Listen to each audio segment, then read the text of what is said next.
Carole Osterweil works as a project troubleshooter and executive coach at Visible Dynamics, where she addresses diverse issues relating to the workings of the human brain and change and transformation within organizations. She has long years of experience of leading complex change and transformation projects in NHS, oil and gas, and other sectors.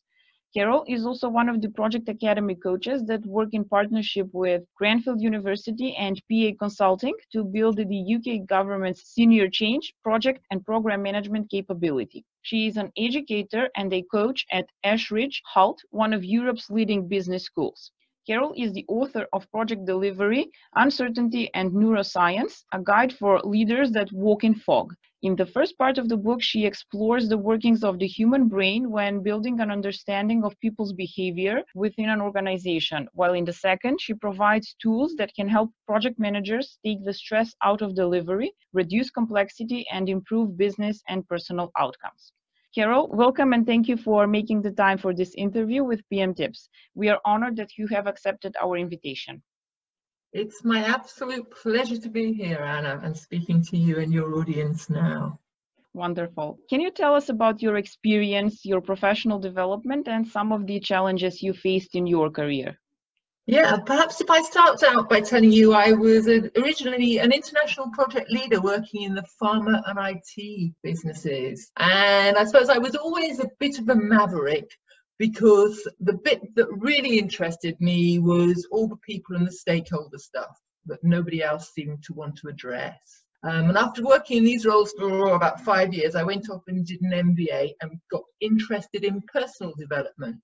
And from that, I turned to teaching project management, actually at Ashridge, where one of my first clients was a big national utility. And the challenge was supporting them as they moved from being nationalised to becoming a privatized company, which was something that nobody had ever done before. And as it happened, I worked with a fantastic team, including Eddie Obeng, who many of your listeners I would think have heard of. And the three of us who were in the team, Eddie and a chap called Jim Durkin, concluded when we looked at the challenges that we needed to be teaching them not only about process, we needed also to be teaching them about people, but even that wasn't going to be enough.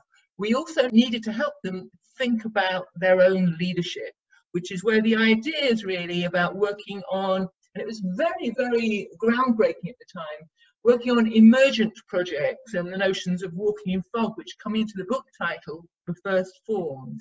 So I went on and was working as an educator at Ashridge for many years.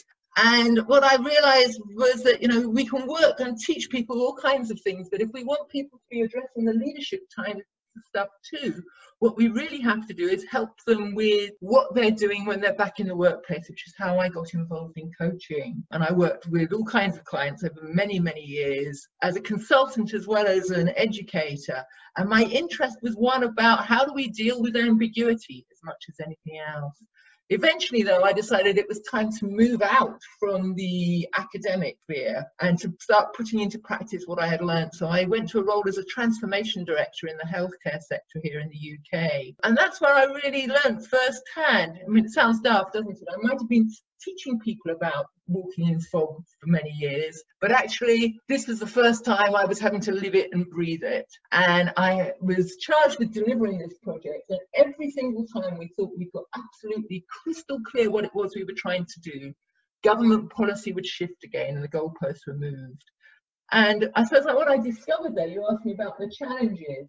What I discovered was it didn't help to become the really can-do Carole, which is what had made me such a good project manager, because sometimes stuff happens, in some ways nothing to do with you, and you've got to learn how to step back and see the bigger picture and learn how to make sense of it all. And this is the experience which actually led to me writing the book.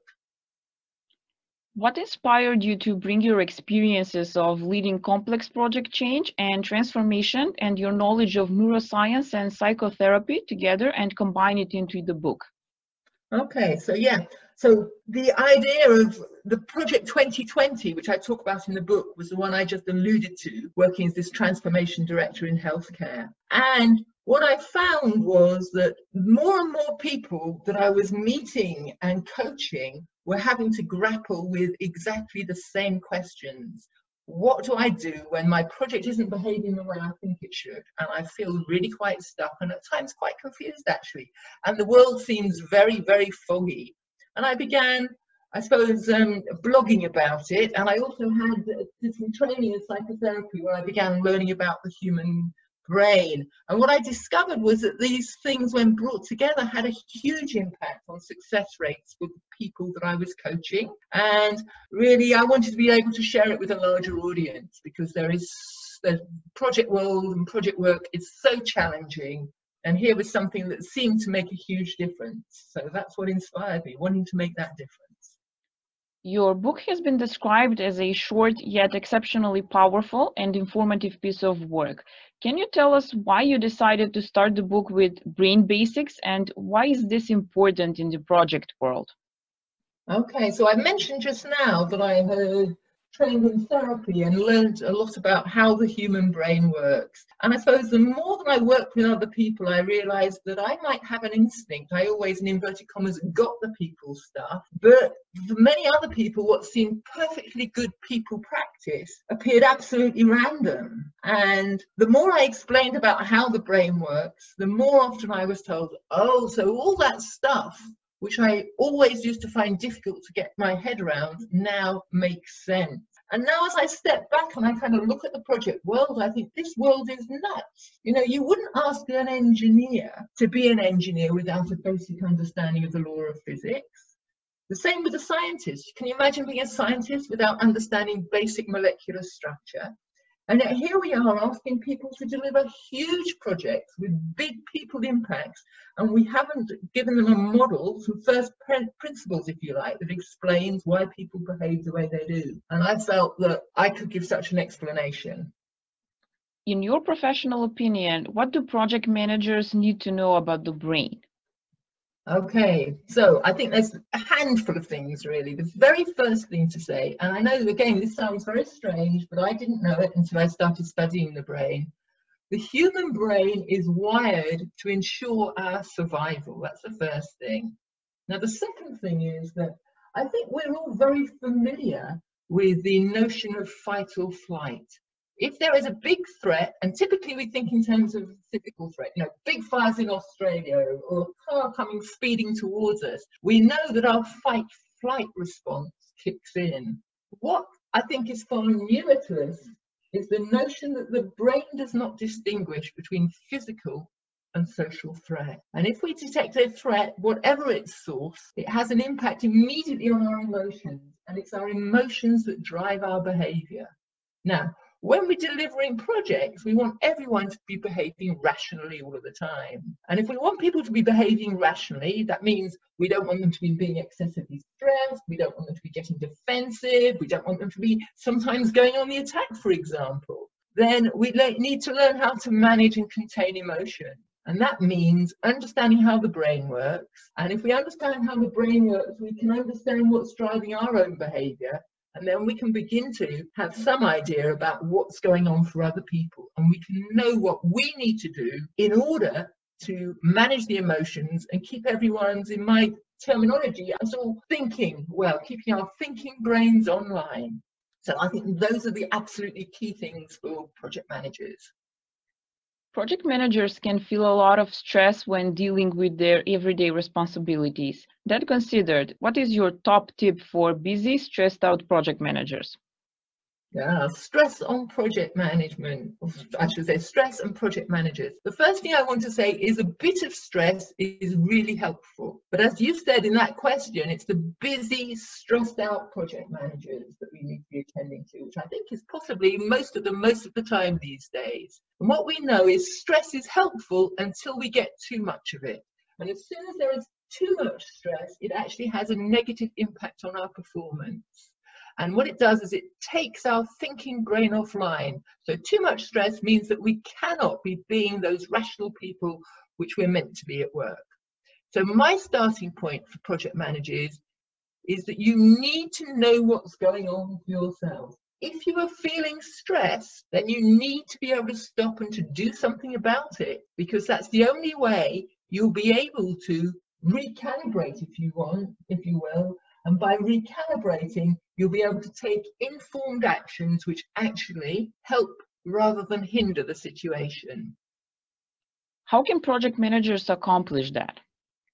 Okay, so project managers, I think, need to recognize they have what I would describe as a mindful awareness muscle. So the more stressed out they're feeling, they need to stop and press the pause button and to take themselves away from the things which are causing them stress.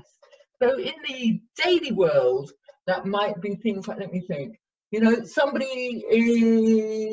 you've received an email which has wound you up, for example. Rather than responding to it immediately, give yourself a break, walk away from your PC, perhaps go outside or go to the water cooler, take a walk around the block, anything just to shift that stress that you might be feeling as a direct response from the email.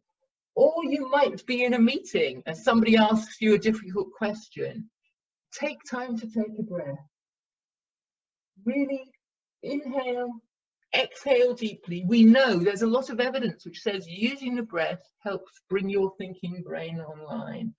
But really important, you need to start thinking about how can I calm myself before you actually respond. And yet it's a big ask. The more you do it, the easier it gets. Carole, thank you for making the time to speak with us today. It was a great pleasure.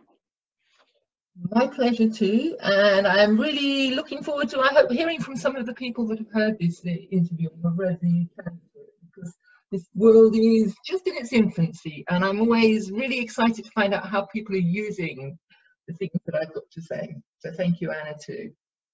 Yes, that would be wonderful. Thank you, Carole.